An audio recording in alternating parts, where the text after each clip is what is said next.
Crack down کے بعد mafia نے ڈالر گھروں میں ذخیرہ کر لیے۔ ایف آئی اے اور حساس ادارے ٹارگیٹڈ چھاپا مار کارروائی کریں گے۔ ڈالر چھپانے والوں کو جیل کی ہوا کھانی پڑے گی۔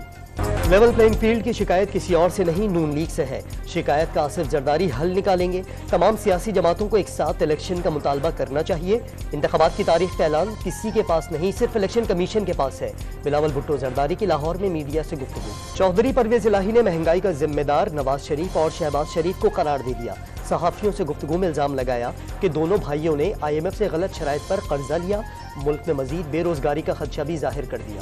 سپریم کورٹ نے قیدیوں کی پروبیشن پر رہائی کے قوانین پر فوری عمل درآمد کا حکم دے دیا۔ وفاقی اور صوبائی حکومتوں کو پروبیشن کے اہل تمام افراد کی رہائی یقینی بنانے کا حکم۔ 5 صفحات پر مشتمل فیصلہ جاری۔ چیف جسٹس قاضی فائز عیسیٰ نے کل 3 بجے اہم اجلاس طلب کر لیا۔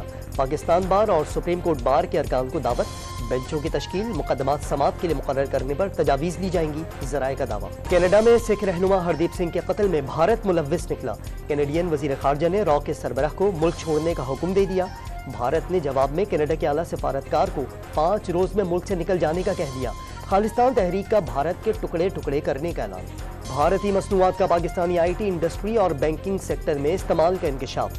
مصنوعات میں میل ویئر وائرس کی موجودگی کا امکان۔ بینکنگ سیکٹر کی اہم معلومات کو خدشات لاحق ہو گئے۔ کراچی میں قومی کی ایک اور صوبائی اسمبلی کی 3 نشستیں بڑھ گئیں۔ ڈاکٹر فاروق ستار نے ایم کیو ایم پاکستان کو کریڈٹ دے دیا۔ لیول پلینگ فیلڈ نہ ملنے کا الزام۔ روپے کے مقابلے میں ڈالر کی بے قدری جاری۔ انٹر بینک میں ڈالر 1 روپے 5 پیسے سستا ہو کر 294 روپے 90 پیسے پر بند۔ سپر ہائی وے کراچی سے غیر قانونی اسلحہ سپلائی کرنے والے گروہ کا کارندہ گرفتار۔ ملزم خیبر پختونخوا کا پولیس اہلکار نکلا۔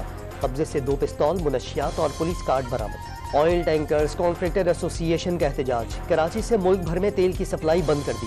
وائٹ پائپ لائن سے کوٹا دینے اور کرایوں میں اضافے کا مطالبہ۔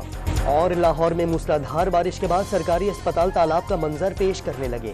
بیشتر وارڈز اور او پی ڈی کے باہر پانی جمع ہو گیا۔ مریضوں اور تیمارداروں کو مشکلات کا سامنا۔